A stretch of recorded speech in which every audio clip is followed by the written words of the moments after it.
I knew it. I knew it. I knew it. Like, I knew it was gonna happen. I'm done with this show. Like, I'm literally not gonna watch Muv Luv Alternative ever again. Like, I'm late 2 weeks. I watched the second episode on release, and I'm already like, I'm done with this show. Like, best girl.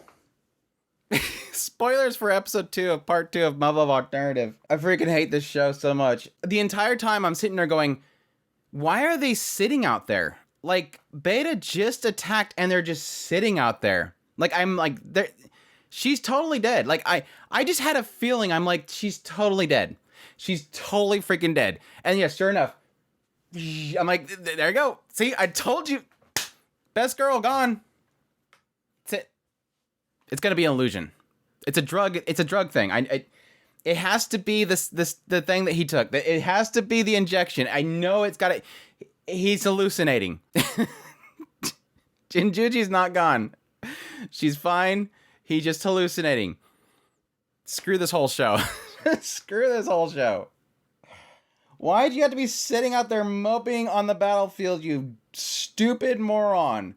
Anyways, I am back, I guess. Muv Luv Alternative. I covered the first part of Muv Luv Alternative.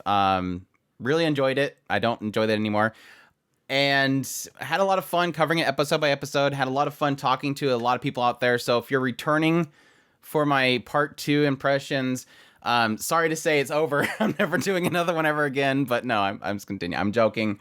But no, I really did enjoy the first part. I had a lot of fun talking to the visual novel fans out there, even though most of them said I was crazy for jumping straight into alternative. I was enjoying it. I was surprising a lot of people by how much I was actually figuring out of the show, despite the fact they were apparently skipping stuff. But yes, I'm obviously 2 weeks late into getting into part 2, and here I am. I'm sad that it had to take me watching episode 2, where I completely am angry at this point. But I was going to come on here and say episode 2 was fantastic, like best episode ever, and then that happens at the end. Like episode 1 was pretty solid. It's pretty much just kind of, here they are. Obviously, they just, pulled off this huge thing with saving the Shogun. They finally get promoted to being pilots, so they are now second lieutenant. And this is where I was starting to get my, my signs. I was starting to get signs because Jinjuji, there's this, big whole thing about basically saying goodbye to her because now they're outranking her. They're moving on. They're obviously now pilots. She's being left behind, so she no longer needed to the show. So why don't we just take her out?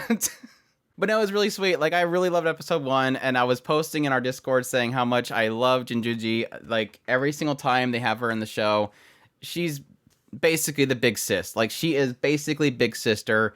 You just want to get a big hug from her. And episode 2 was pretty solid. Like I said, I was really enjoying this episode because it was, yes, there was a fake out in this episode with the whole idea of these veterans coming in and pulling Shirogane to the side and then pretty much mentioning this idea of, oh, you were the one that made the new OS, right? And he's like, I can't divulge any information. Well, we outrank you. Okay, let me divulge information. By the way, that typically doesn't work that way because usually the higher-ups, if they give you an order not to divulge something, you can't just have, this person says, hey, you're ordered to give up top-secret information, and thus you give it up. Somebody needs to talk to Shirogane. That's not how that works. You can't just have somebody that just above you be able to tell you to divulge information. Anyways, but it was cute because it was him thinking that he was being basically harassed by these guys, and it was them saying essentially, no, we're all fighting the beta. We all fight together. We're going to fight together with this whole thing, and if you give us something that is going to benefit us, I mean, you're a hero, basically. You've helped us out a lot. And yeah, this is kind of transitions to them having a mock battle, which apparently in the scoring system they won against them, and then they were going to actually have their actual mock battle, and this is the point in which, yes, the betas attack. And I think, again, I wanted to say this episode was absolutely... I'm trying to forget what happened at the end. This is really good scene. Like, this whole situation was so huge because it was Shirogane feeling like he's done so much. He's benefited people. He's gotten the OS, and the OS is helping the machinery. He's done all this stuff to help them train. This time, they will be successful against the beta. He's put all this stuff into play. He's got the information that he needed to get to Kazuki. Kazuki now has the information she needed from her other self. He's done all this stuff. They're ready. This is it. And then the moment that everything hits the fan, he panics. Everybody's panicking. And they have to go through this whole hypnosis and injection thing just to get them pumped up and to get them to leave. And this has a counter effect on Shirogane because he believes that he's done so much for these people. That's what gets hyped up. It's almost like that if you're in this kind of depressed state, they can do this kind of hypnosis into you and inject you, and it gets you like pumped up to go. But with Shirogane, it kind of amplified this mindset that he had that he was better than them, and that he was the one that was going to save the world, and he's the one that did all this stuff, and he benefited mankind. Why am I going to go get Animo? And that made him so mad that he just flipped out. I love that idea that essentially his mind frame, his mind stat that he's at negatively impacts the medicine itself. If you have something that's going to pump up your emotions, it's going to pump up the thing that's the most center pointed, which is his own self-interest, like his own self-loving, so to speak. Like he was better than everybody else. But yeah, that was super awesome. Made him flip out. I obviously Jinjuji tries to make it out as if, well, you kept them all busy, and that helped everybody. That's why they were successful. That's why they were able to take it out. But still, this was a realization point for him that despite the fact that he's done all this stuff to benefit as well, people were still getting their butts kicked. Like, no matter the OS that they've kind of implemented before, no matter all the things that he's put into play, people are still getting the floor wide with them. So he's not... It feels as if he's failed. And again, that drug just kind of sends him down a spiral, which was, again, really good. This is a reality check for Shirogane. Despite the fact that I hate that Jinjuji has to be the one that is the martyr just to get him to wake up. Granted, I think he's going to go downhill even more so now. But no, I mean, that scene, despite the fact of how it ends, that scene was fantastic as well. Just her really instill upon him that desire to survive. Yes, the first time you go out, you're going to piss yourself. I did it too. And the point is that you live on. And that was her whole focus in being a trainer, is that she wanted to help people learn how to survive. She felt like her purpose for surviving was to help others survive. And that's what she's always made her goal.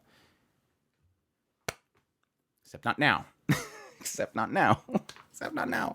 Because your job is done in the story, so we're just going to take you out. I hate this show. I almost want him to die, like, right now. Like, just right after he chomps down on Jinjuji, he just chomps down on Shirogane, and then we get a reset. I was almost feeling like we were going to get a reset with this episode, with him getting knocked down, and they were kind of prying into his suit.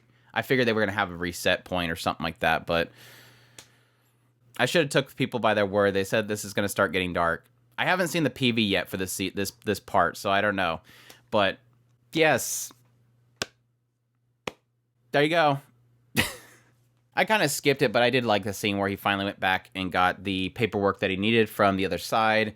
There was some really good scenes there as well, kind of getting us another sense of what he's leaving behind.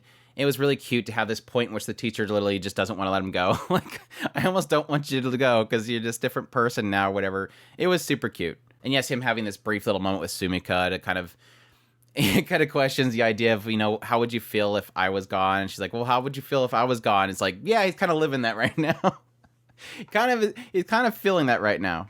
Anyways, we'll see if I continue this. I don't know if I want to watch this show anymore. See, here's the problem, and give them credit for this. I watched Schwarzenmarken, and Schwarzenmarken it doesn't even wait. Like, people are just left and right going. And I think I give them credit in this situation with Alternative because it waited a while. It waited a long while before we really had we're technically, 14 episodes in before we finally have our first goner. And so I give them credit. They got me comfortable. They got me comfortable for quite a while, and I shouldn't have. I knew this was Muv Luv. I knew I wasn't supposed to get comfortable. I got comfortable, and then they went straight for my heart. Like, they went straight for, like, Jinjuji, my girl. Like, this is best girl for me. I mean, yes, I like Tama. I love Maya. There's class rep's even cute, but I don't know. There was something about Jinjuji, and I'm done. Whatever. Hope you guys enjoyed this video. If you did, hit that like button down below. Comment. Let me know. If you're somebody returning from my previous part 1 impressions, love to hear from you guys. Give a shout out.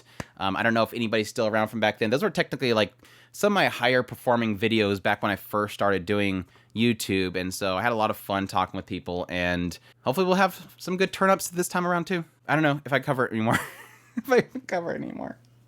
I'm getting back into it. Subscribe if you have not already. If you're new to the channel, I do news, reviews, first impressions, top list. If it's anime, it's pretty much here. If you want to support the channel, I have a Patreon tips link, super thanks button down there.